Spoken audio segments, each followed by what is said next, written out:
आज के दिन को कहते हैं अक्षय नवमी। आज के दिन किया गया पुण्य अक्षय होता है। अक्षय मतलब जिस पुण्य का कभी क्षय ना हो, पुण्य का कभी नाश ना हो, मतलब वो पुण्य ऐसा है जो मिलकर रहेगा फल। इसलिए आज के दिन तीर्थों में स्नान करने की बड़ी महिमा है, दान पुण्य करने की बड़ी महिमा है, भूखे को भोजन देने की बड़ी महिमा है, प्यासे को पानी देने की बड़ी महिमा है, निर्वस्त्र को वस्त्र देने की महिमा है।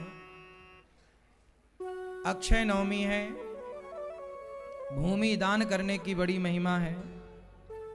तो आप लोग ये जो पुण्य करने के दिन हैं, विशेष पुण्य तो कभी भी करो, पर जो रोज रोज नहीं कर पाते, कभी नहीं कर पाते, उनके लिए ये दिन बनाए गए हैं कि इस दिन तो करो। इस दिन आपके सबके घर से कुछ ना कुछ पुण्य का कार्य होना ही चाहिए। बताओ, साइंस के अकॉर्डिंग बताओ, आंवले की पूजा का क्या महत्व है? क्या है आंवला? चलो छोड़ो, पूजा पाठ छोड़ो, ये बताओ आंवले का गुण क्या है?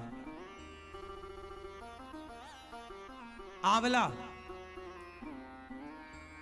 इस धरती की सारी औषधियों में सर्वश्रेष्ठ औषधि आंवला है।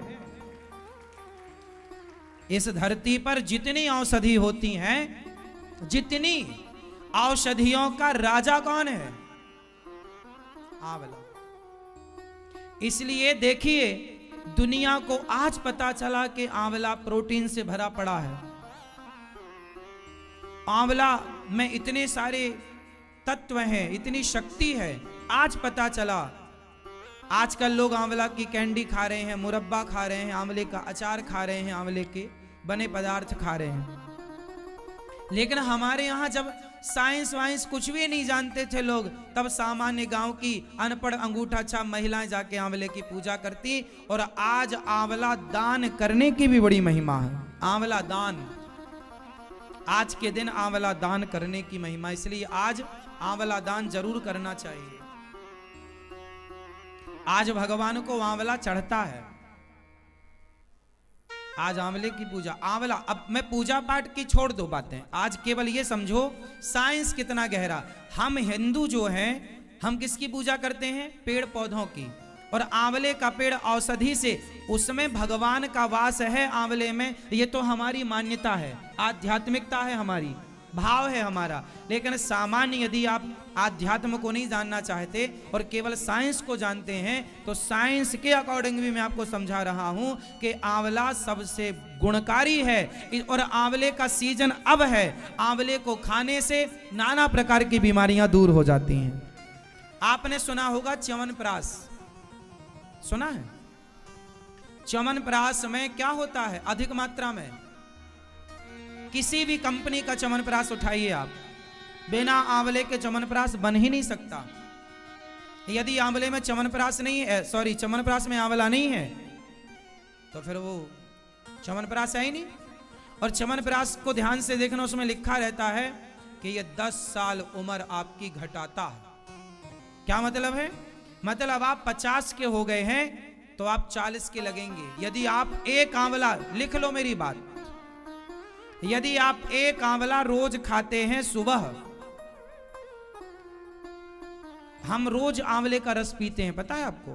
कई बार हम बता चुके हैं। इसलिए हम अपनी आप बीती अपनी घटनाएं आपको इसलिए बताते हैं कि जो अच्छा लगे वो आप ग्रहण करना, क्योंकि पहले मैं फॉलो करता हूं, फिर आप तो को बताता हूं।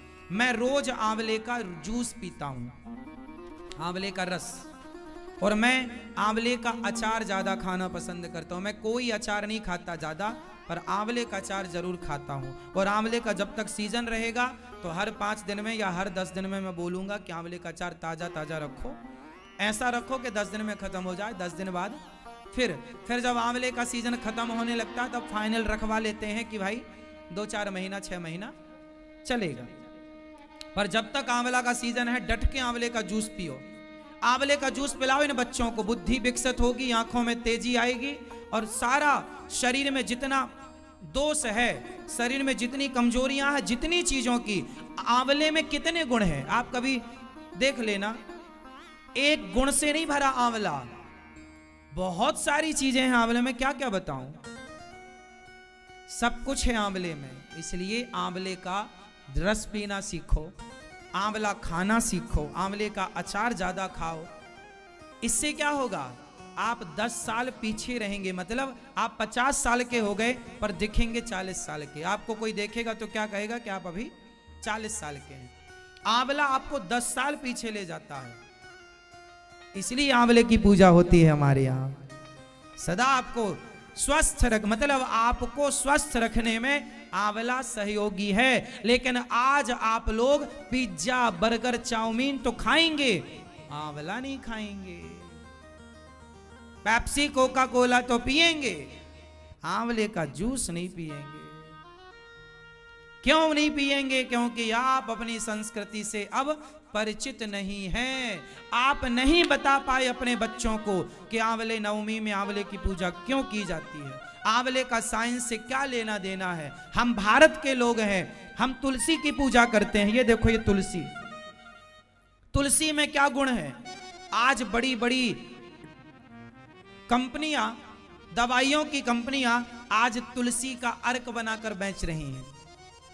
बोलो हाँ, आज दुनिया समझ गई कि तुलसी की क्या महिमा है। और हम भारत के लोग जो अनपढ़ थे, जो मूर्ख थे, जो कुछ नहीं जानते थे, यदि कुछ नहीं जानते थे तो तुलसी का गुण कैसे जान गए? कुछ नहीं जानते थे तो आंवले का गुण कैसे जान गए? कुछ नहीं जानते थे तो पीपल को कैसे जान गए? हमारे यहाँ पीपल की पूजा होती है। चलो भैया बताएंगे पीपल की पूजा क्यों होती है, साइंस क्या है इसके पीछे का, ये बताना है आपको। नहीं, आपने अपने धर्म ग्रंथों को, आपने अपने त्योहारों को, आपने अपने शास्त्रों को साइंस से कनेक्ट नहीं किया, इसलिए आप को लगता है कि शास्त्र तो हमारे कोई साइंटिफिक है ही नहीं, ऐसा आप मानते हैं, जबकि हर चीज साइंटिफिक। पीपल की पूजा क्यों होती है? होती है कि नहीं, पहले तो ये बताओ क्यों होती? तुम्हारी अम्मा, तुम्हारी दादी करती है कि नहीं? तो क्या तुम्हारी दादी अनपढ़ है, मूर्ख है क्या? करती है तो कोई तो कारण होगा, तब तो तुम्हारी दादी अम्मा करती है, नानी करती है, मौसी करती है, बुआ करती है, गांव की बूढ़ी मां करती है, कुछ तो होगा। क्यों करती है? क्यों करती है? आजकल के बच्चे क्या बोलते हैं, हमारी अम्मा पागल हो गई, पीपल की पूजा करती है। अरे भैया, पीपल एक ऐसा वृक्ष है जो 24 घंटे ऑक्सीजन देता है।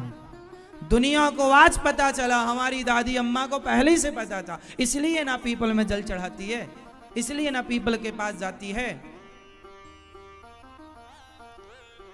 ऑक्सीजन, तुलसी भी ऑक्सीजन 24 घंटे, पीपल भी। और एक वृक्ष की और पूजा होती है हमारे यहाँ, बट वृक्ष, अक्षय तृतीया को होती है। आंवला नवमी को आंवले की और अक्षय तृतीया को बट की पूजा होती है, हाँ या ना? वट की पूजा होती है, तो वट की पूजा भी होती है, कारण है, बहुत सारे कारण हैं। अब आप लोग थोड़ा इन पेड़ पौधों को रिसर्च करना। आज सारी दुनिया बढ़ रही है प्रकृति की ओर के पेड़ लगाओ, पेड़ लगाओ, पेड़ लगाओ। सारी दुनिया आज जागी कि पेड़ होंगे तो प्रकृति होगी, पेड़ होंगे तो हम होंगे। हमारे यहाँ अनपढ़ दादी अम्मा जानती थी कि पेड़ होंगे तो हम होंगे, इसलिए तुम्हारी अनपढ़ अम्मा पेड़ों की पूजा करती थी, पेड़ों को जल चढ़ाती थी, क्योंकि वो जानती थी कि पेड़ होंगे तो हम होंगे। इसलिए हमारे यहाँ प्रकृति की पूजा हुई। दुनिया में किसी धर्म में पेड़ पौधों की पूजा होती हो तो बताओ? किसी धर्म में, किसी मजहब पंथ में नदियों की, समुद्र की और पहाड़ों की पूजा होती हो तो बताओ? हमारे यहाँ गाय की पूजा होती है। कल गोपाष्टमी थी, आज आंवला नवमी है। गाय की पूजा होती है। गाय क्यों पूजनीय है? मां है, क्यों? मां के बाद केवल गाय का दूध ऐसा है जो बच्चे को सुपाच्य होता है। मां के बाद यदि मां का दूध नुकसान कर जाए किसी बच्चे को तो केवल गाय का दूध है जो सुपाच्य है। इसलिए देखिए, तुम्हारी अनपढ़ अम्मा, तुम्हारे अनपढ़ पूर्वज कितना कुछ कह के चले। एक बात बताएं, पहले के लोग ना घड़ी नहीं पहनते थे, आज के 50 साल पहले घर में घड़ियां नहीं होती थी। किसी किसी के घर में, कोई 10-20 गांव में, किसी एक गांव में, किसी एक घर में घड़ी बड़ा आदमी होगा तो ले आता था। हमारे गांव में एक पहली घड़ी आई, मुझे याद है, हमारे गांव में एक घड़ी आई, दीवार घड़ी। हम सब लोग घड़ी देखने गए क्या होती है। हमारी माँ पूछा करे, बेटा जरा देख के आओ, चाचा के यहाँ जाओ, देख के आओ कितना बज गया। उस समय घड़ी देखना नहीं बनता था मेरे से, तो हमसे माँ ये बोला करती थी, बस ये देख के आना कि बड़ा कांटा कहाँ है और छोटा कांटा कहाँ है। तो हम लोग जाके देख के आते थे कि बड़ा कांटा 4 में है और छोटा कांटा 9 में है। बड़ा कांटा ऐसे देखकर आते थे, बड़ा कांटा छोटा कांटा। घड़ी देखने दूसरे के घर जाते थे। अब आप, अच्छा, मैंने अपनी दादी को एक चीज देखी है। मेरी दादी ने मुझे की विद्या सिखाई है। आप लोगों ने शायद सुना हो, पहले के लोग घड़ी देखकर समय नहीं बताते थे, लेकिन पहले के लोगों को क्या समय की जानकारी नहीं थी? तो जब घड़ी नहीं थी तो समय की जानकारी कैसे थी? कौन बताएगा? साइंस के विद्यार्थी बैठे हैं कोई? आप बताएंगे चश्मा वाले भैया। जब पहले के लोग घड़ी नहीं देखते थे तो समय कैसे बताते थे? आप बताओ। पहले मैंने अपनी दादी को देखा है। ये मेरी दादी एक कोई तिनका खड़ा करती और तिनके को खड़ा करके सूर्य की परछाई देखती कि परछाई कितनी दूर है। एक लकड़ी आप खड़ा रखो, कोई भी एक तिनका खड़ा ऐसे खड़ा करो तो उसमें सूर्य की परछाई दिखेगी, उस तिनके की परछाई। तो वो परछाई नाप कर बता देती थी कि इतने बजकर इतने मिनट हो गए। फिर आप घड़ी से मिला लो, उनका बताया टाइम परफेक्ट होता था।